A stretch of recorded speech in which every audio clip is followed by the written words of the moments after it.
Clash Royale's 20 win challenge starts March 14th, and I'm sure you all want that prestigious 20 wins. Not only to have bragging rights, but also to be possibly drafted by a professional esports team.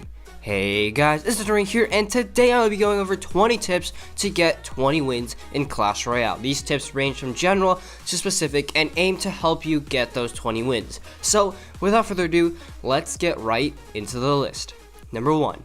Mute your opponents. No matter how calm and collected you are, emotes will subconsciously affect your play, so just go ahead and remove them. They do you no good when you want to perform well. Number 2.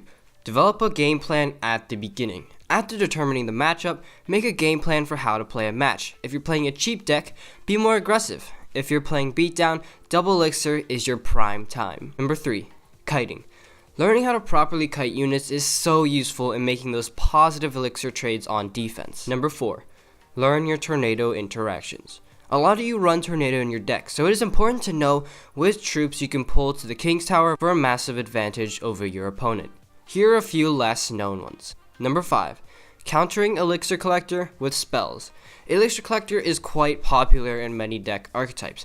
Rocket, Lightning, Fireball, and Poison are all equal elixir trades to the Collector. Number 6. Countering Collector with troops. Building off that last point, sending in a miner can easily take care of the Elixir Collector. Ideally, you want that miner to get at least 3 hits onto the Collector. You can also counter a center placed Collector with a Hog. It needs to get at least 2 hits for a positive elixir trade. Number 7. Bandit Invincibility. With the increased popularity of the use of princes, it is super important to have a prince counter in your deck. Use a bandit to completely neutralize the prince's charge without taking any damage. Number 8.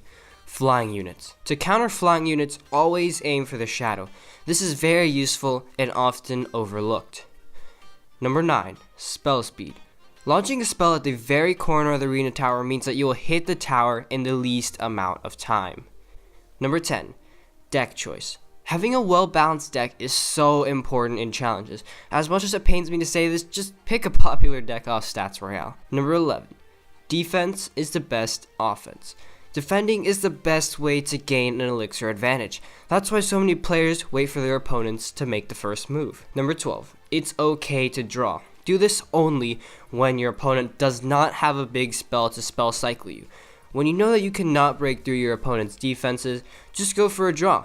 Play these matches like they're just 6-minute matches, and last time I checked, a draw is better than a loss. Number 13. How to identify a tricky barrel. This is something that just comes with experience, but it can also be really important in those super tight situations. Number 14. Splash prediction. Predict your opponent's splash units with a centrally placed miner. This is especially effective against spellbait decks running Princess. Number 15. Building sniping. Use a baby dragon, magic archer, flying machine, or any other ranged unit to snipe buildings placed too close to the river. Number 16. Card rotation. After you place a card, you have to place 4 more cards until you cycle back to it. Number 17. Spell optimization.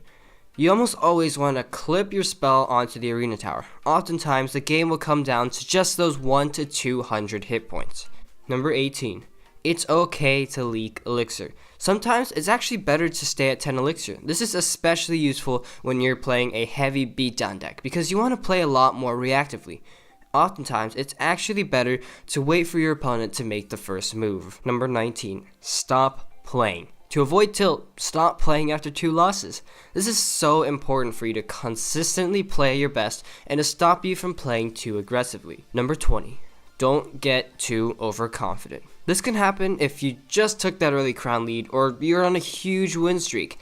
Don't get too cocky and overconfident. It causes you to play less carefully and probably will get you that loss. So there we go.